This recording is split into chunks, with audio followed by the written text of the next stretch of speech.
Buen día, soy Alejandro, mucho gusto. The character that I play, Utrecht Levenberg, is born a Saxon, but as you saw, gets raised as a Dane.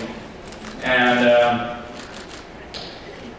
in the Last Kingdom, there are a lot of historic characters, and that's what the beauty of the show is. All the battles, all the major events, all the major figures, King Alfred, whom you haven't met yet in this little screener, and many other characters that you'll discover are all based in history. And that's what Bernard Cornwell, who wrote the books on which the show is based, is famous for, and he did a brilliant job with this. Now, Utrecht Levenberg is a fictional character.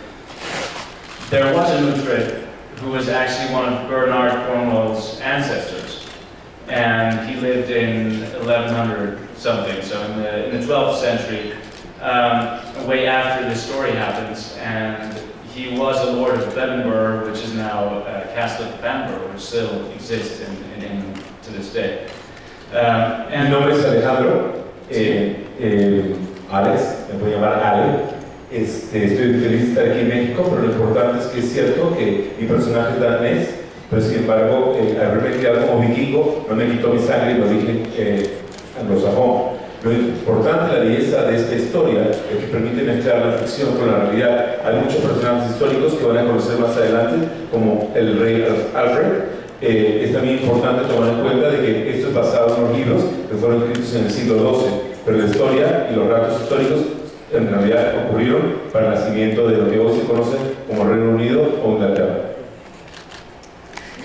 Who is caught between two worlds, the worlds of the Danes and the Saxons, but also the worlds of the pagans and the Christians, because the Saxons at this time were already Christians.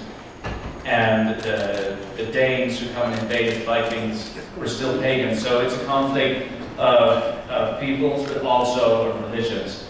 And even though Utrecht is in its heart a Viking, you have to understand back in the day, the Christians were the boring ones. They were the ones who would chastise themselves if they had any carnal thoughts. Any sin was not tolerated. So Utrecht sees the Christians as boring, effectively. And the Vikings, who were pagans, who would make the gods happy by living their life to the fullest, by being brave, by having crazy battles, by having great sex, by entertaining the gods. So the Vikings were the rock stars at the time.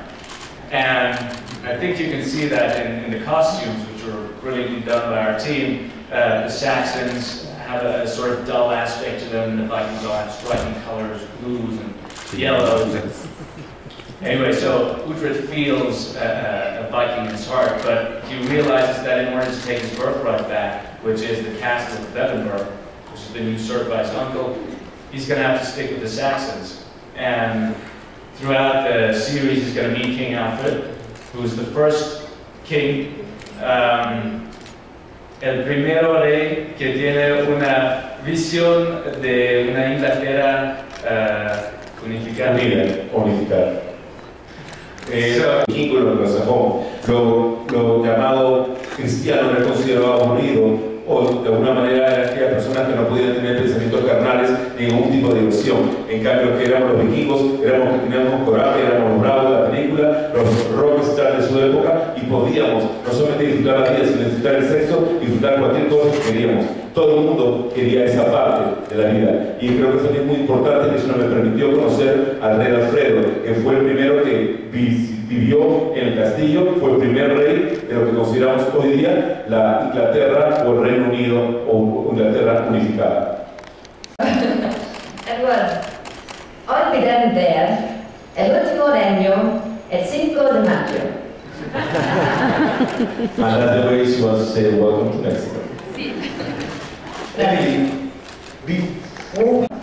And what struck me most is the people, to be honest, because I couldn't believe how friendly people are, what warm eyes they have, how welcoming they are here. It's been such a fantastic time. Then, of course, the history is amazing. We went to the pyramids, and stood up there and just to see the history of the country is incredible. And then the food was really nice. I had grasshoppers. I thought I would never in my life ever try a grasshopper. But then I saw it and they're really small, and you have them with this guacamole, you probably all know. And it was really incredibly delicious, and I think I would have some more today, perhaps. And I will make him afterwards. Le pregunté cómo le había pasado no solamente de México, sino de su increíble historia. Visitó las pirámides y luego obviamente le encantó la cocina. Aquí no le encanta la cocina mexicana. Disfrutó de muchas cosas, incluyendo los saltamontes o los chapulines.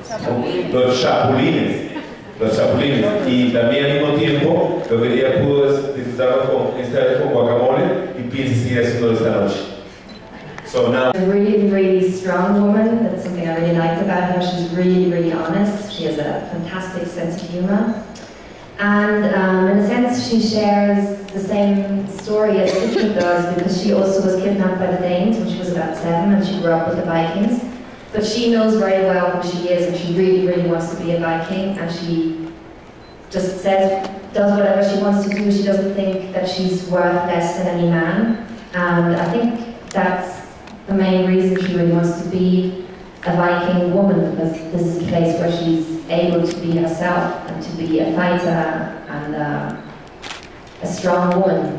Pide considerar a la primera feminista es una mujer que le gusta luchar y probablemente por eso se siente tan cómoda siendo vikinga y no quiere necesariamente ser anglosajona, porque siendo vikinga le permite ser luchadora, una luchadora aguerrida, en donde sea igual o mejor que cualquier hombre. Le permite, al igual que él, compartir un pasado donde fueron secuestrados y fueron criados como vikingos, pero al mismo tiempo ya lo tiene muy clara. Ella es vikinga porque tiene la fuerza y la bravura de una mujer vikinga, una mujer que no tiene límites, una mujer que lo puede todo y que al mismo tiempo está al lado de su hombre, a cual ama y que con el cual comparte muchos valores.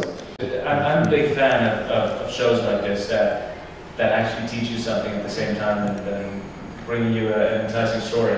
Lo que me sedujo a mí de este personaje definitivamente fue el equipo de producción. La idea de tener un equipo de producción tan internacional, tan increíble, y que tuviéramos más de 7 meses de producción en Budapest, Hungría, que tuviéramos la experiencia de vivir y convivir con este grupo tan talentoso de producción, fue una experiencia única que me enamoró desde el comienzo. También una de las cosas que me encanta, yendo a la segunda parte de la pregunta, es que definitivamente lo veo en History porque tiene muchos valores históricos y no solamente tiene mucha historia, también tiene mucha acción, pero es una nueva forma de conocer historia, de una historia que no todo el mundo, ni siquiera Inglaterra, conoce.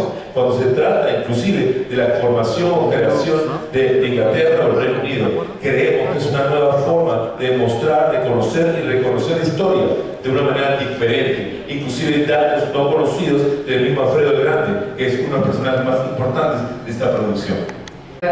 Just interested and watching something interesting. Definitivamente estoy de acuerdo con Alejandro, porque no hay una forma más divertida de aprender la historia que entreteniéndose, sintiéndose que además de dejarte llevar por la trama, te estás aprendiendo y te estás entreteniendo al mismo tiempo. Y creo que esa es la belleza de series como estas en The History Channel. Miguel.